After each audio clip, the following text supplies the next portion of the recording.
The nominees seem to be coming in rapidly for the first annual Huge Embarrassing Failure Awards. Just last week, Bomani Jones quickly put his name in the race with his embarrassingly low season premiere on HBO. If I remember correctly, the Bobo lost almost 80% of Bill Maher's audience, drawing a cool 160,000 viewers. I checked with Nielsen.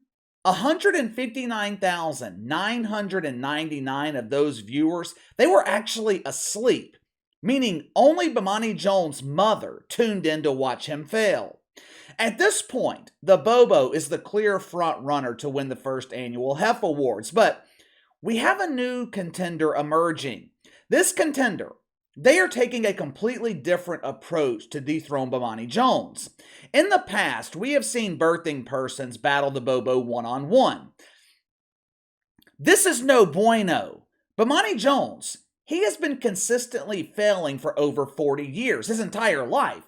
It is impossible for one person by themselves to reach this level of failure. Jamel Hill tried, ultimately failed. Tiffer the Bongo Sniffer gave it a go. It was a swing and a miss. Chris Cuomo, hey, it's me, Chris C.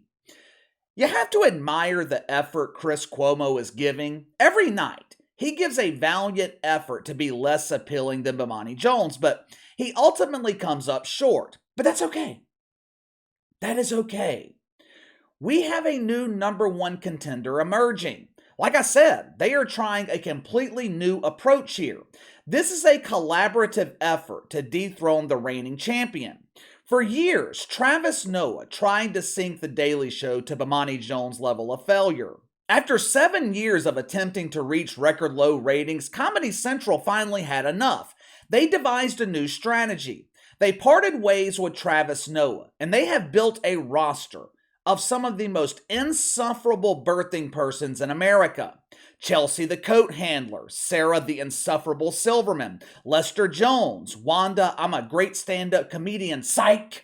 Last and most certainly least, D.L. Huey. You have got to credit Comedy Central here. This is a strong lineup of failure. Towards the end of his tenure with The Daily Show, Travis was averaging a cool 365,000 viewers. In the span of a few years, he eliminated almost 70% of Jon Stewart's audience. But this was not good enough. The Bobo, he causes 80% of Bill Maher's audience to watch Mr. Clean. Being the competitive network that they are, Comedy Central, they decided to bring the fight. 2 weeks ago, the new and improved Daily Show premiered on Comedy Central. Leslie Jones was the first of a rotating panel of failures to do her best to decrease ratings. And she did not disappoint. The first episode with Lester aired January 17th. She received glowing reviews from critics in the mainstream media. Leslie Jones is hilarious! This is woke comedy at its finest. My favorite part was when she told white people they could not use quotes from Martin Luther King. That was pure comedy gold. For over a month now, Comedy Central, they have been hyping the new and improved Daily Show. I mean, this franchise had nowhere to go but up. When Travis Noah took over from Jon Stewart, expectations were high. Jon Stewart, he was easily pulling 1 million viewers every night, sometimes eclipsing 2 million. He handed over the golden goose, and Travis turned it into the golden cucumber. In the post-Travis era, expectations are extremely low. Leslie, we will be pleased if you increase the audience from nothing to almost nothing. 365,000, that was the mark. All they needed was 365,001, and Comedy Central would be overjoyed with the success. How did Leslie Jones perform? Premiere episode, January 17th, 317,000 viewers. Following night, 337,000. Her final episode, her swan song, her farewell to failure, 351,000. 3 strikes, you're out. I had my boo, Mina Kimes, help me with the math here. The Lester of Jones averaged 335,000 viewers over 3 days, a 9% decline from the Travis era. So far, so good, right? Competition for the Hef Awards seems to be heating up.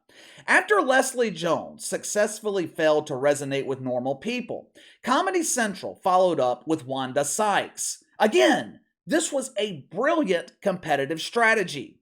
Several years ago, Wanda Sykes, she was performing what she called stand-up comedy in the bathroom of the WNBA dump in New Jersey. Within minutes of her taking the stage, dozens of people walked out of the show. I'm being dead serious. I'm not making that up. This was a smart move by Comedy Central to give Wanda Sykes 4 days on The Daily Show. She has a history of turning away an audience. Even people who paid to see her didn't want to see her. First episode for the Wanda aired last Monday, 367,000 viewers. Yes, we have finally found the solution. Wanda added 2,000 viewers to the dismal average set by Travis. Soon we will be competing with Don's Lemons. Hold your excitement, because it was all downhill from there. Tuesday night, 338,000. Wednesday night, 325,000. Wanda's farewell episode last Thursday, 344,000. As you can see, Wanda did exactly what she was supposed to do. She managed to decline viewership 2 out of 3 nights. That is a true professional in the industry of failure.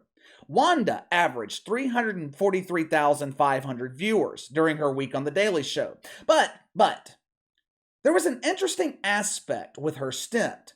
Leslie Jones, she actually managed to grow the audience during her 3-night stretch. Wanda woke? She somehow managed to lose 40,000 viewers in 2 days. Why? What caused over 10% of the audience to refuse to keep watching great woke comedy? I wonder if this had anything to do with it. Watch for yourself. Here's a story about a funeral that I found hilarious, because this funeral had Donald Trump, and that guy can turn anything into a joke. Maybe you've heard of Diamond and Silk, those two sisters who are always, showing up at his rallies, praising him on TV, setting the black race back 50 years. You know those two. Trump held meetings with them. He'd invite them to the Oval Office. He would point at them and say, "See, black people love me." Just when we were ready to move on to the next scandal, the FBI searched his house for 13 hours on Friday, and they found even more classified documents. At this point, the FBI is just decluttering Biden's house for him.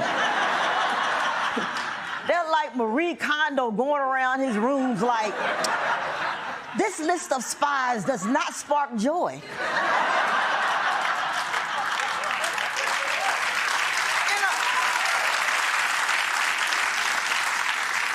But honestly, this doesn't bother me at all. I mean, come on, the man has been in public office for 238 years. I bet you most of the shit he has isn't even classified anymore.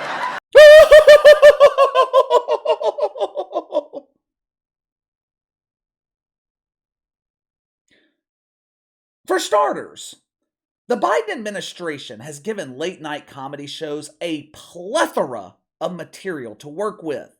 The hosts, they don't even have to speak. You can simply show a picture of Joe Biden attempting to fall off a bike or shaking hands with thin air falling off the back of Kamala's broom. Joe Biden, Kamala Harris, they are comedic geniuses. They do all the work for you. I haven't even mentioned that press secretary that checks multiple woke boxes as well as multiple gender boxes depending on the day. Yet for some reason, these late-night hosts, they continue ignoring Joe Biden and focus on Donald Trump. Last I checked, Donald Trump hasn't stepped in the White House in over 2 years. When they do mention Joe Biden, they cover for him just like Wanda Sykes just did. These classified documents, they're not a big deal. It was only a big deal when Donald Trump had them. Joe Biden's just old. He simply forgot he had these documents. He thought he was bringing home the instruction manual for his new treehouse. We are 2 weeks into the post-Travis era, and The Daily Show is already reaching huge embarrassing level of failure status. I watched a few clips of Leslie Jones. To be honest with you, She really wasn't all that bad. I wouldn't call her great, but when you compare Leslie Jones to Wanda Sykes, Leslie Jones, she might as well be Richard Pryor. Also, I don't think Leslie Jones is as woke as the rest of this rotating panel of failures. The rest of this panel, it was hand-picked by deacons at Woke United Methodist. It is shit fuckery at its finest. Wanda Sykes, shit. D.L. Hughley, fuck. Chelsea the Code Handler, shit. Sarah Silverman, fuck. I thought Comedy Central was a network dedicated to diversity, equity, and inclusion.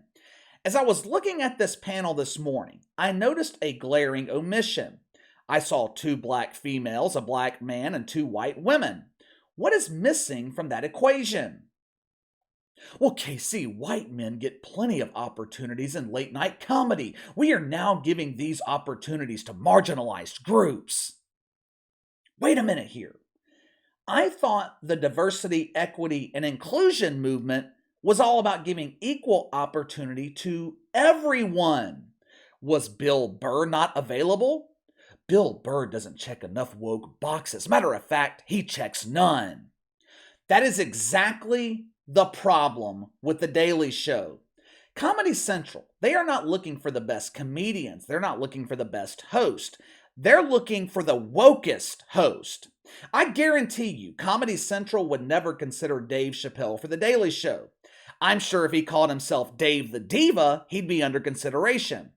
Dave Chappelle violated the woke commandments when he had the audacity to make jokes about Tran Dan and refused to apologize for it. Therefore, I doubt he would ever be allowed back on Comedy Central, even though he carried the network for years. If you go back and look when The Daily Show was at its peak, the show had a very simple formula. Jon Stewart delivered the news in a comedic way. Nothing was off limits. Do you remember this? As always in these debates, it's left to the longest shot to say the craziest thing. I give you Ohio Representative Dennis Kucinich. I would nominate any gay to the Supreme Court, or lesbian or bisexual or transgendered person to the Supreme Court. Yes, yes. All rise for the Honorable Justice Chick with Dick. That would never be allowed on Comedy Central in 2023. It is impossible to be a comedian when you're being restrained. You can't make fun of this group. You can't make fun of marginalized groups. You can only make fun of white men. After a while, the nonstop jokes about Donald Trump or Elon Musk, they get old. There's only so many times you can make fun of Donald Trump's hair. It would be different if they balanced the jokes about Trump's wigs with jokes about the real expert of wigs, Joy Reid. Ratings are only going to get worse for The Daily Show going forward. I expect D.L. Huey, who's hosting this week, he's going to be a disaster. Chelsea Handler hasn't drawn an audience in years. Sarah Silverman, she might do okay. Who knows? Who knows? Give me your thoughts. Do we have a new contender for the Hef Awards? Is this rotating panel of failure on The Daily Show a true competitor to the reigning champion of failure, Bomani Jones? Who do you think should be the new host of The Daily Show? Sound off in the comments below. Make sure to like and subscribe. Click the notification bell to receive all notifications from the channel, not panel. Best way to contact me is by email at btlkc84@gmail.com, KC_BTL84 on Twitter, and I'll see you guys later.